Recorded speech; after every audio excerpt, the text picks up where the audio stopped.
Deuteronomio Kapitulo 18. Batas ng Pari at Propeta.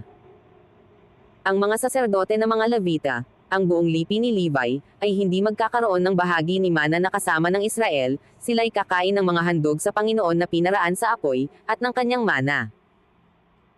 At sila'y hindi magkakaroon ng mana na kasama ng kanilang mga kapatid, ang Panginoon ang kanilang mana, gaya ng sinalita niya sa kanila. At ito ang magiging karampatan ng mga saserdote sa bayan, sa kanila na naghahandog ng hain, maging baka o tupa, na kanilang ibibigay sa saserdote ang balikat, at ang 2 pisngi, at ang sikmura. Ang mga unang bunga ng iyong trigo, ng iyong alak, at ng iyong langis, at ang unang balahibo ng iyong mga tupa, ay ibibigay mo sa kanya. Sapagkat pinili siya ng Panginoon mong Diyos sa lahat ng iyong mga lipi, upang tumayong mga siwa sa pangalan ng Panginoon, siya at ang kanyang mga anak magpakailanman. At kung ang isang Levita ay umalis sa alinman sa iyong mga pintuang daan ng buong Israel na kanyang pinakikipamayanan at pamaron ng buong nasa ng kanyang kaluluwa sa dakong pipiliin ng Panginoon, ay mangangasiwa nga siya sa pangalan ng Panginoon niyang Diyos, na gaya ng ginagawa ng lahat ng kanyang mga kapatid na mga Levita, na tumatayo roon sa harap ng Panginoon.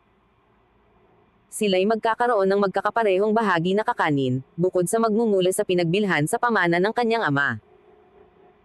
Pagpasok mo sa lupain na ibinibigay sa iyo ng Panginoon mong Diyos, ay huwag kang mag-aaral gumawa ng ayon sa mga karumal-dumal ng mga bansang yaon.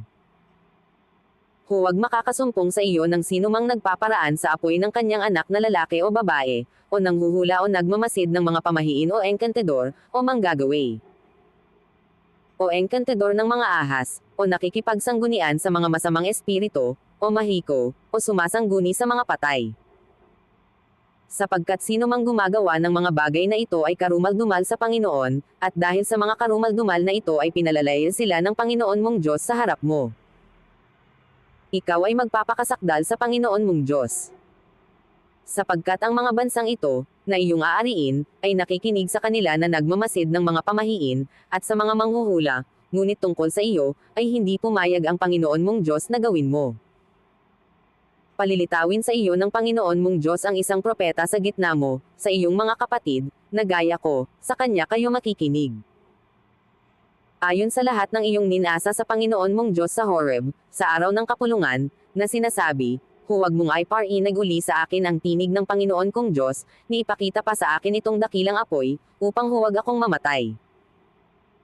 At sinabi ng Panginoon sa akin, mabuti ang kanilang pagkasabi ng kanilang salitain. Aking palilitawin sa kanila ang isang propeta sa gitna ng kanilang mga kapatid, na gaya mo, at aking ilalagay ang aking mga salita sa bibig niya, at kanyang sasalitain sa kanila ang lahat ng aking iuutos sa kanya. At mangyayari, na sino mang hindi makikinig sa aking mga salita na kanyang sasalitain sa aking pangalan, ay aking sisiyasatin yaon sa kanya. Ngunit ang propeta na magsasalita ng salitang may pagpapalalo sa aking pangalan, na hindi ko iniutos sa kanyang salitain o magsasalita sa pangalan ng ibang mga Diyos, ay papatayin nga ang propetang yaon.